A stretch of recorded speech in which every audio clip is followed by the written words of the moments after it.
17 years and 7 months. I'm just blessed. It's a blessing. I'd like to thank Todd Perkins, Scott Lewis for all of his great investigation.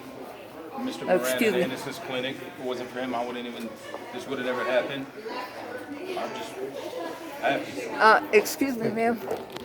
And Mr. Ahmed, what were your thoughts when they said the charges are dismissed? Wow, I wanted to tear, but I held it in. And I'm just happy they did it finally. Finally. Should have been done a long time ago, but it is what it is. Did you always expect this day? I mean, you're talking almost 20 years behind bars. I mean, what was it like to get to here? Man, honestly, the way they've been playing with the case and everything, I thought we were going straight into trial until today when they said dismiss. Because for some odd reason, they just didn't want to dismiss it. What's going through your mind right now? I mean, you're out. Wow. Wow, so much. So much. I just want to, go call my daughter, let her know. Can any of the lawyers address why the delay?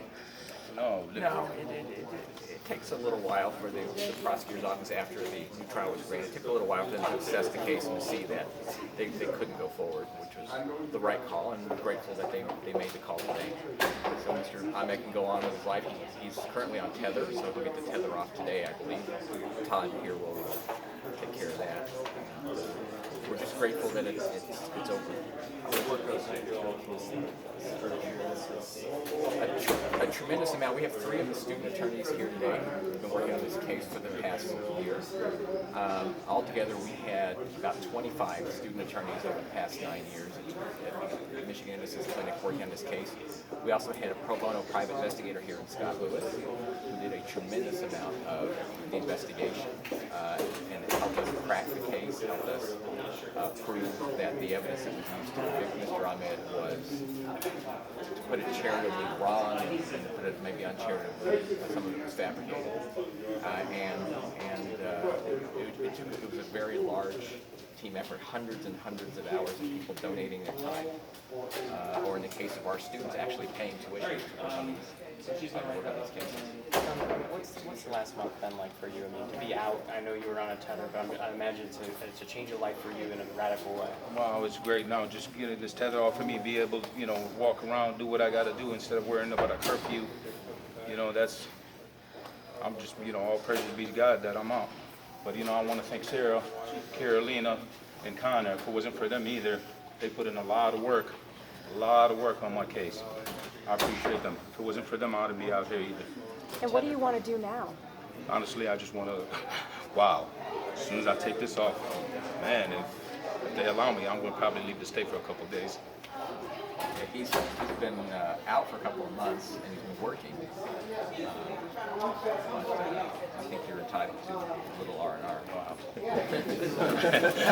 Entitled. The support of your family is here today. Yeah, these are all my family, my cousins, brother-in-laws, best friend back there. Everybody's family. I mean, all the ones that were supposed to be here, but they didn't make it on time.